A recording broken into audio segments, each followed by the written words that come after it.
Thank you for tuning into another StudioGDT review. Today we're taking a look at a YariNoHanzo Practical Series Musashi Katana with Bohi. This is a very simple sword, yet has some features on it that you would normally not find at the price point. And I'm pretty happy with it falling right in line with what they like to advertise as practical and functional. So let's take a look in further detail at the various parts and pieces of this sword. Starting at the bottom end, the tsuka is tastefully done. It features true samegawa panels with cotton ito that is very tightly wrapped. There is no hishigami, but it does not feel like that is an issue at all. It also features some very good quality higo style fittings with some separate shirodome on the kashira, which I think is quite a nice feature. And it just has a pretty good shape to it. There aren't any rough edges or hot spots, and everything kind of matches up neatly on it. Feels very good in the hands. You'll also notice that the alignment of the seppa, tsuba, seppa, and saya are quite nice for a sword in this price point. They do really line up well, and I don't want to say click right into place, but settle right into place nicely. Another thing that I've been very impressed with, this is now my second YariNoHanzo sword, and it's been the same on both, is the fitment of the sword inside the saya. They are some of the quieter swords as far as when you tap or rattle on the saya. It seems like there's just a little bit more care into what the channel looks like internally as far as how it holds the blade. Now there are some issues, but we'll talk about that later. The saya does feature a beveled koiguchi area, which I do also very much appreciate. There aren't any horn fittings on this at this price point, which I'm not shocked about, but I still think that the pieces that they did include, wood or whatnot, were finished quite well. The tsuba is an iron design. It's not like a flat water jet model. It does have some shape to it, and I think is a little bit better than some of the pieces that I've seen on some of their other swords in this price range, which are just, flat water jet cutouts. So this does have the right shape. Also, one thing that I appreciated about this is when you see the Musashi tsuba, a lot of times the seppa don't match the seppa die, and they're off. They, I think, did a very good job of making sure that those things lined up so it does look appropriate and not just kind of like parts were put together. Removing the sword from the saya, we see a differentially hardened 1060 blade with bohi that features a machine, more than likely mirror style polish. Let's look into the nitty-gritty of it here. The brass habaki is of pretty decent quality. It's not bad looking at all. It's slightly off center, but I've seen a lot worse on swords that cost a lot more money. So all in all, I think it's a pretty decent looking habaki from this point forward as we look down the blade. One thing that I do appreciate about it is they took a little bit of time to try and put some interesting file marks on the mune side of the habaki. This was also done on the other YariNoHanzo sword that I reviewed that had a plated silver habaki on it. So again, they do these tiny little things that in the grand scheme don't make a huge difference.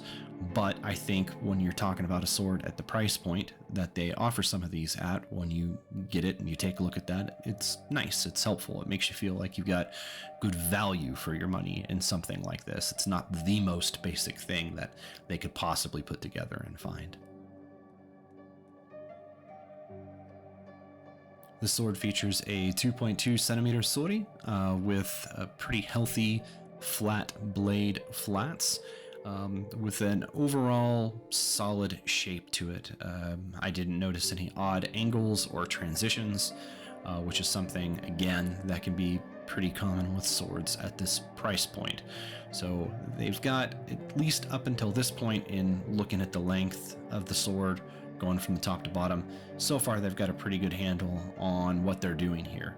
This is, again, second sword that I've reviewed where I would say this.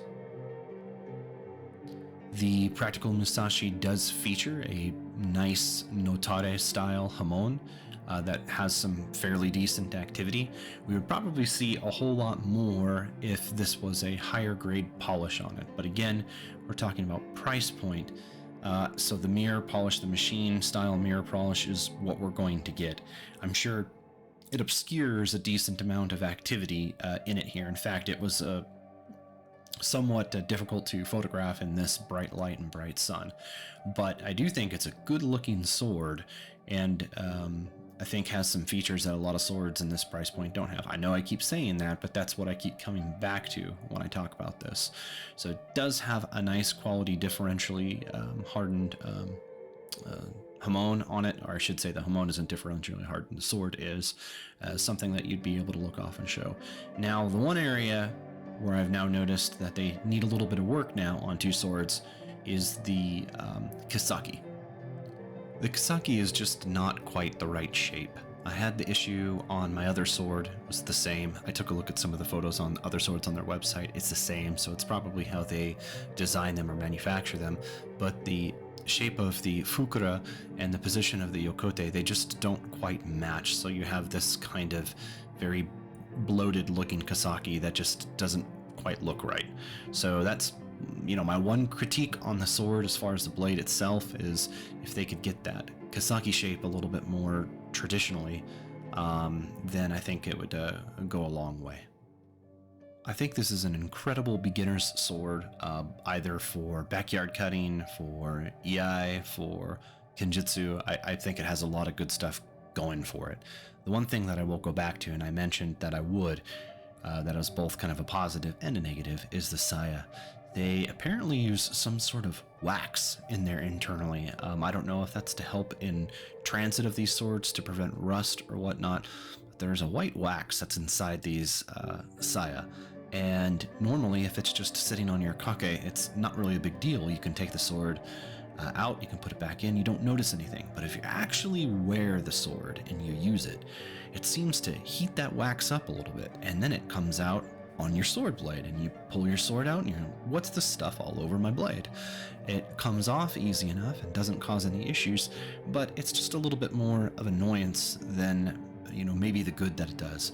Everybody who, you know, coats their swords in oil and wraps them up in saran wrap, don't have any issues with those, as long as it doesn't seep through the saran wrap and get into the stock. So I don't know if it's necessary to do whatever it is they do with the wax. So besides the shaping of the Kisaki, if I could make one other recommendation, it would be to maybe stop doing that, because it is your standard cleaning supplies that you might have with you, your rice paper and your choji oil, they're not really set up to do that, so you got to do some other stuff. But other than that, I think this is a fantastic sword and a whole lot of sword for the money. So I hope you enjoyed this review. I hope you'll give this practitioner-based, practitioner-centric manufacturer a good look, because they do have some great stuff on there. So thank you very much, and I apologize if this review felt a little bit different. It's the first review we've done in a while.